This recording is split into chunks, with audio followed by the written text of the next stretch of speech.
A young Ghanaian scholar has just stepped onto one of the biggest academic stages in the world. You really need to watch this video and come back here. I'll show you something. Watch this.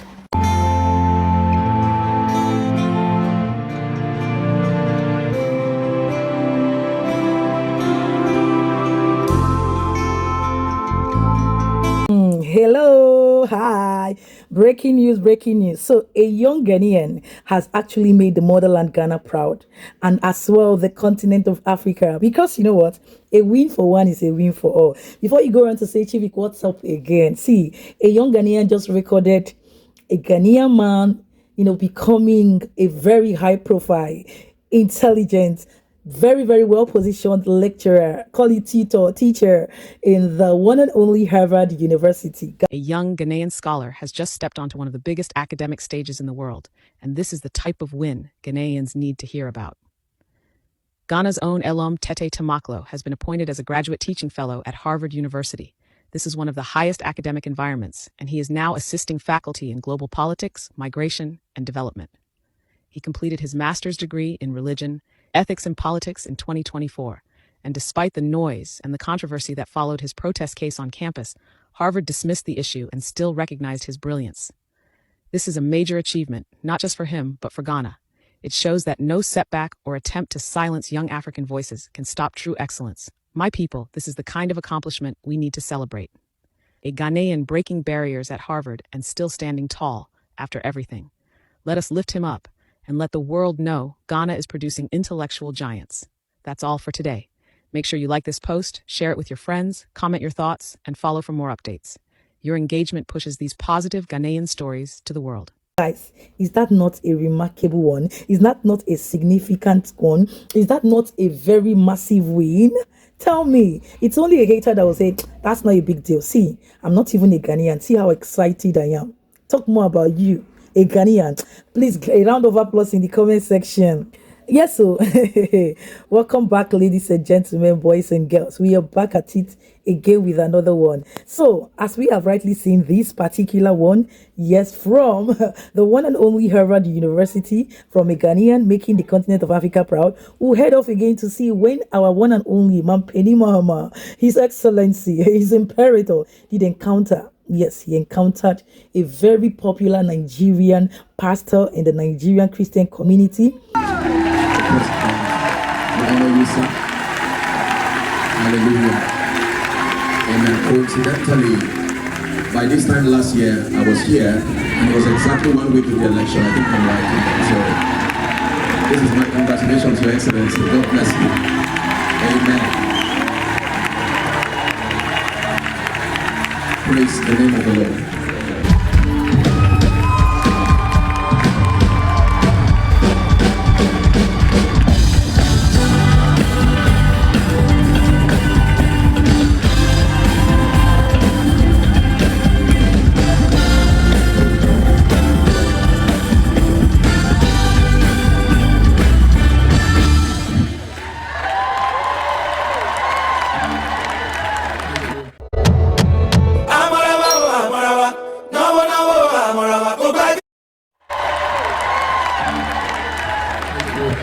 Thank you, kindly resume your seats. And thank you. Hello. Thank you very much. And as Apostle Selman said, as he has achieved success and grown in his spirituality, one of the things he respects is time. And I noticed that time is pressing, and so I'm going to follow in his footsteps and just be very brief. A year ago today, we were here.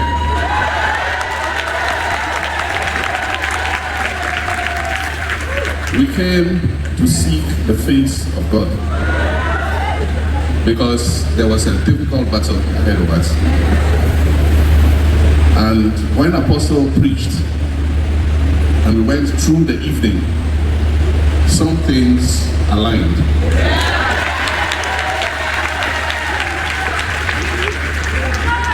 There was a divine alignment. And I left Impact very confident that we were going to win the election.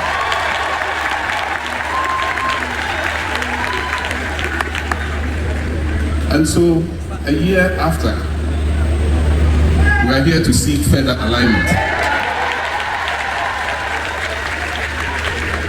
And this time, it's not alignment that we achieve victory in elections. It's alignment that the responsibility that God has given us, we're able to bear that responsibility and make life better for the people of Ghana. After Apostle spoke, Papa said, what a word. Indeed, what a word. And it's difficult speaking after a man like that. But let me tell you what happened. When Papa announced Impact, a letter came to my office and said I should choose the day I'll attend. And my office wrote back and said I'll come on Monday. And so later I spoke to Papa and I said, oh Papa, I'm supposed to come to you on Monday. He said, yeah, but if you come on Monday, your friend Apostle Joshua Selman is not preaching on Monday. So I asked, when is he preaching? And Papa told me the days and I said I'll be here on Thursday. No, because he just doesn't preach the word. He relates it to our practical realities. I mean, when he was preaching, I felt personally like he was talking to me. He said, let your success define you. And that success will find you because of who you are and not what you did. And it happens. You see two people, they have the same amount of money, they're selling the same goods, but one prospers and one doesn't. And he related it to our mindset and the signals that follow us. There are people who are angry, there are people who hate, there are people who envy. And so based on your mindset, those are the signs that will follow you. And he demonstrated it practically. And so if honesty, if favor, if faith, if happiness, if victory are the signs that follow you, you'll be successful. And so it's not being aggressive for success. It is having the right alignments of signs behind you that will make you successful.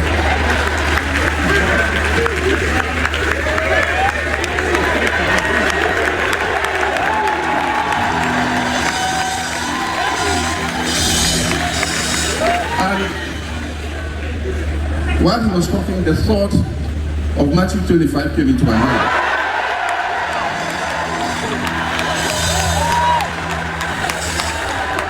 And in Matthew 25, you have the parable of the talents. And so the three servants were given the same amount of money, and the master traveled. Wonderful, wonderful. I didn't even know that the president can really, speak in the church. And anyways, I knew. I wasn't expecting less. I knew. Let me not even pretend. Yes, I knew. But this is exceptional, guys. It is not over. It is not over. Yes, we're going to take it up by summing it up with what my brother Chimdi have to say, alongside one other lady. I don't know where she's from, whether UAE, wherever, that says she's a Muslim. And guys, this lady came out, telling her story, how she will not take off her hijab, according to the Muslim, because she has now become a Muslim, and her passport, when she was, to renew, did not carry, the previous one did not carry that. Guys, I'm like, how can you come to people's country and want to turn the law upside down? You want to control the law in favor of you. But Assalamu alaikum wa rahmatullahi wa barakatuh. So yesterday I went into Accra to get my residence visa. So from the immigration office, an immigration officer came with me, and I went over to get the residence card. Straight away when we got there, everyone was rude, everyone was hostile. The lady shouted at me. My husband obviously told her not to do that, and she then apologized and got a little bit embarrassed about what she done. But that's not what we're here to talk about. The main disrespect was when I went over to get my biometrics done.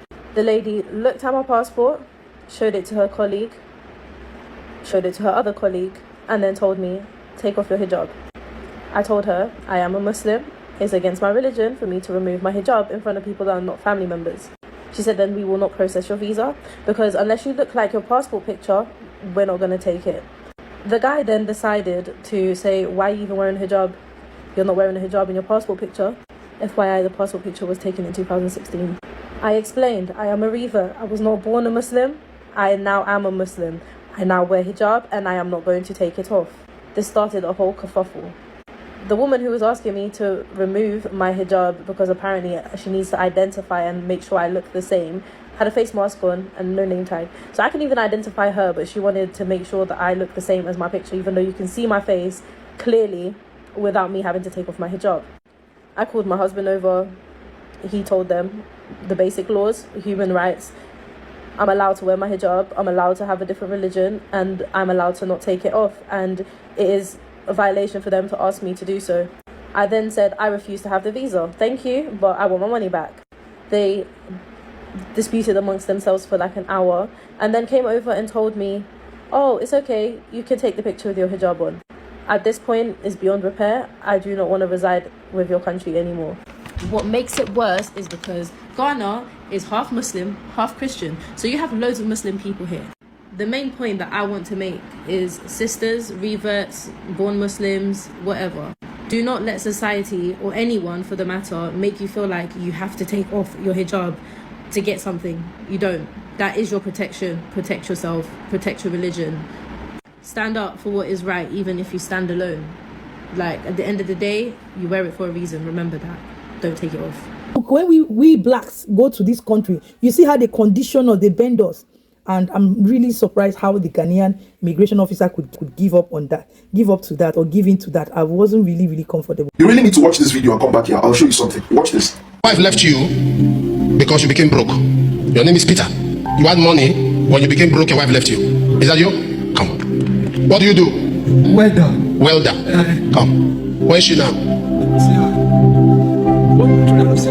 The woman left you and carried the children away. Yes. How many children? 2 children, 2 girls.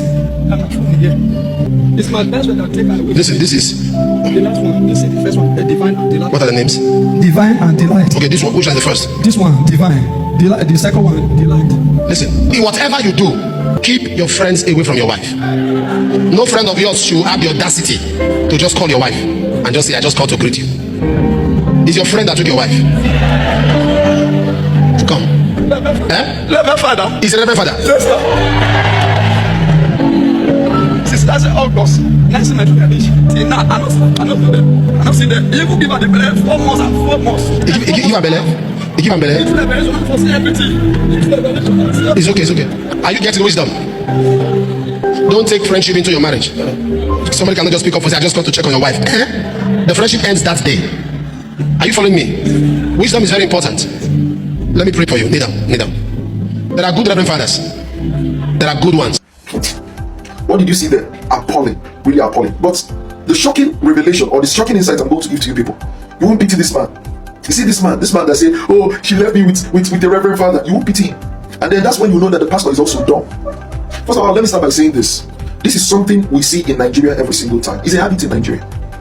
Nigeria is a country with the highest rate of unfaithful women. 62% in the world. I'm not making this up, but the highest in the world, 62%. A Nigerian woman leaves you almost immediately. It's a natural thing.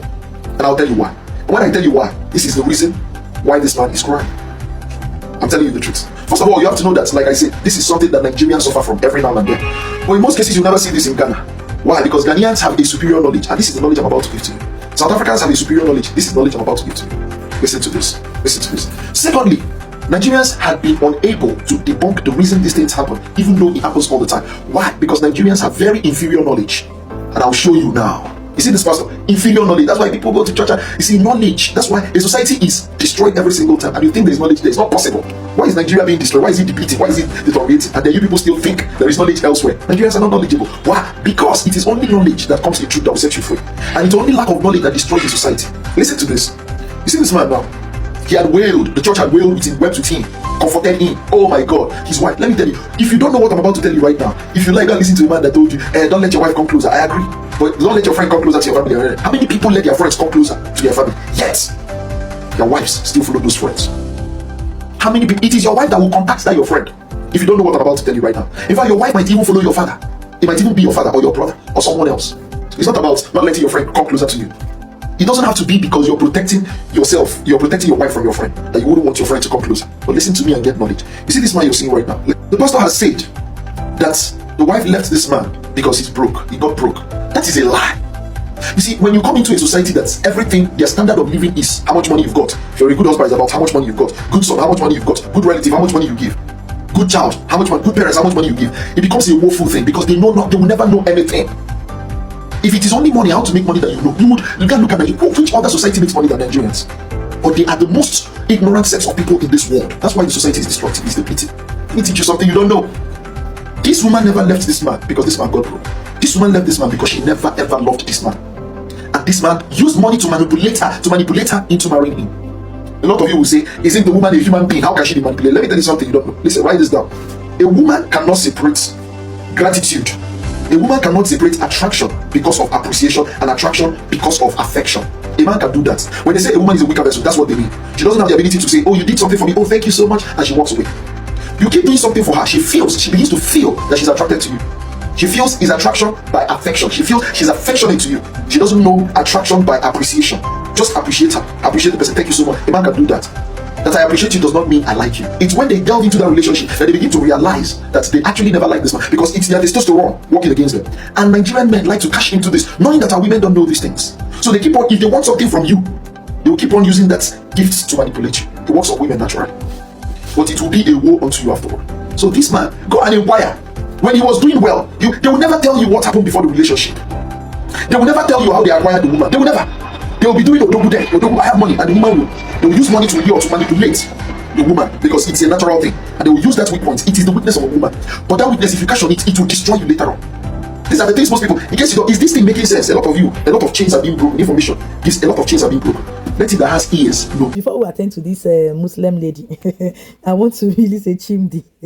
Chimdi will not kill me. This guy called Chimdi. Chimdi, calm down. But guys, you see, if people like Chimdi are not in this Africa, particularly from Nigeria, to counter, expose, and put preachers like this, leaders like this in their place. This is how these so-called self-acclaimed preachers, men of God, go about spreading bad news, negativity, wrong narrative to people.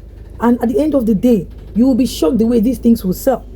And most people who are so gullible as audience are there clapping, and believing all these things. But thankfully, I quite appreciate the way Chimdi really had to take his time out to break this whole thing down. So, ladies and gentlemen, I can go on and on. But what I want to say first of all is congratulations to the Ghanaian who has made the motherland proud, and as well the continent of Africa. These are the kind of wins we need to be celebrating. And well done to the president for embracing and spreading the love, the word of God, the peace that comes within as a sermon or as a very good commentary during this gathering. I was really impressed to see that this kind of thing is happening in the motherland Ghana. I love this pastor Salmon Abi. Yes, personally, I just love the man for his sincerity, honesty, the way he preaches and carries the message, the good message of God. Exactly. So, ladies and gentlemen, back to this lady.